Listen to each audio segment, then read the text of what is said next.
इस बीच हमारे साथ जो हमारे मार्केट एक्सपर्ट जुड़ गए हैं उनसे भी बातचीत करते हैं। रिलीके ब्रोकिंग के वीपी रिसर्च अजीत मिश्रा मेरे साथ है। अजीत हाय, मॉर्निंग, स्वागत है आपका।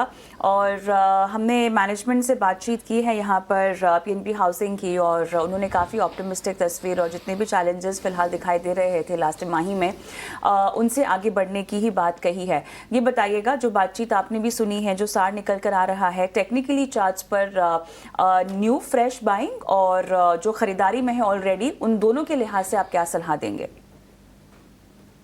शुक्रिया कविता देखिए, housing finance as a pack अगर आप देखेंगे तो एक ग्रेजुअल रिकवरी और इसमें से पीएनबी हाउसिंग फाइनेंस का आउट परफॉर्मेंस रहा है। अगर आप पिछले करीब 4-5 महीने के मूव को देखेंगे तो स्टॉक में एक डिसाइसिव बाइंग इंटरेस्ट जो खासतौर से 700 700 800 के जोन में जो देखने को मिला, उसके बाद से ग्रेजुअल रिकवरी जो कि स्टॉक को पुश कर रही है अपने प्रीवियस स्विंग हाई जो करीब 1200 के पास था, वहां तक जाने के लिए। तो डेफिनेटली बने रहने की सलाह होगी जिनके पास पोजीशन है।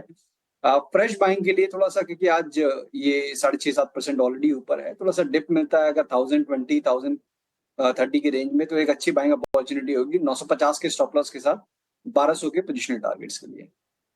950 के स्टॉप लॉस के साथ 1200 के ऊपर के लक्ष्यों के लिए यहाँ खरीदारी की राय बनती हुई। बढ़ते आगे, निधि का सवाल यूट्यूब के जरिए लेते हैं और इन्होंने आईडीएफसी फर्स्ट बैंक पर राय जाननी चाहिए है।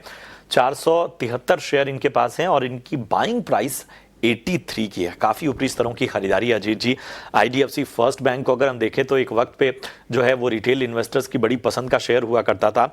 हाल फिलहाल जिस तरह का करेक्शन है, इनकी भी बाइंग जो है वो 83 की है, काफ़ी ऊपरी स्तरों की। कैसे देखा जाए? हालांकि पिछले एक महीने में स्टॉक ने थोड़ा एक रफ्तार पकड़ने की कोशिश तो की है।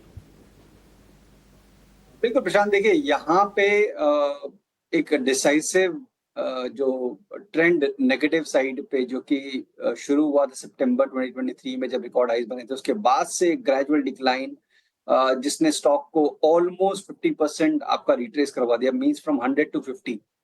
अब पिछले करीब 1.5-2 महीनों में स्टॉक में दोबारा से एक रिकवरी और एक डिसाइसिव रिकवरी रादर मैं कहूंगा, कॉज वॉल्यूम्स काफी ज्यादा स्ट्रॉन्ग है, वो ट्रेंड देखने को मिला है। इनके लिए ये इंपॉर्टेंट होगा कि ये 68 से लेकर 70 का जोन जो है, अगर एक बार ये स्टॉक क्लोज कर पाता है तो फिर आपको 75 से लेकर 80 तक के लेवल देखने को मिल सकते हैं। बट वहां पे जाके आपको दोबारा से रिव्यू करने की जरूरत पड़ेगी, बिकॉज एक रिकवरी अभी तक हम प्ले आउट होते हुए देख रहे हैं, कितनी सस्टेनेबल है वो वहां जाके पता लगेगा। अजीत, हमारी एक दर्शक हैं यूट्यूब पर, अजीत हमारी एक दर्शक हैं यूट्यूब पर, भारती, उन्हें बजाज फिनसर्व में सलाह चाहिए और 1610 की इनकी खरीदारी है। आज नतीजे भी हैं बजाज फिनसर्व के। अच्छा, इसके अलावा मस्काओ डॉक में भी खरीदारी कर रखी है अजीत इन्होंने, 2450 की अपनी बाइंग लेवल बता रही हैं। So let's begin Bajaj Finserv में। अगर थोड़ा सा नतीजों को लेकर आप बता सकें क्या एक्सपेक्टेशन रह सकती हैं। वैसे तो ये मुनाफे में बैठी हुई हैं, नज़रिया मुझे पता नहीं है क्या पार्ट प्रॉफिट बुक किया जा सकता है। इनफैक्ट दोनों ही काउंटर्स में मुनाफे में।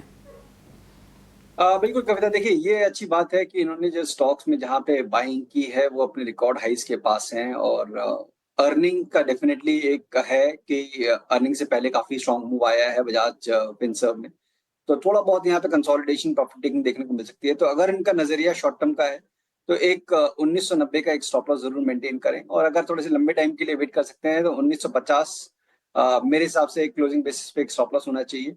ट्रेंड पॉजिटिव है, काफी लंबे टाइम बाद बेसिकली इस तरीके का हमने ट्रेंड इमर्ज होते हुए देखा है दोनों ही बजाज ग्रुप ऑफ स्टॉक्स में। तो मुझे लगता है कि अगर टाइम की चैलेंज नहीं है तो डेफिनेटली इसमें बने रहने की रिकमेंडेशन होगी।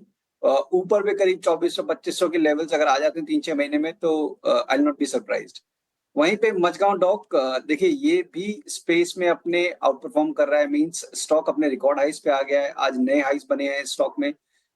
तो डिफेंस एज अ बास्केट जहां पे कि हम देख रहे हैं स्ट्रेंथ, और उसमें कोई अगर स्टॉक आउट परफॉर्म कर रहा है तो that further adds to the positivity. तो यहाँ पे मेरी रिकमेंडेशन होगी कि अगर शॉर्ट टर्म का नजरिया नहीं है तो बने रहिए। अब यहाँ पे 2700 एक स्ट्रॉन्ग बेस बन गया है, करीब 200 पॉइंट नीचे, और ऊपर पे करीब करीब 3500 से लेकर 3700 का जोन, वो एक पोजिशनल टारगेट ये मेंटेन कर सकते हैं फॉर नेक्स्ट 3 to 6 मंथ्स।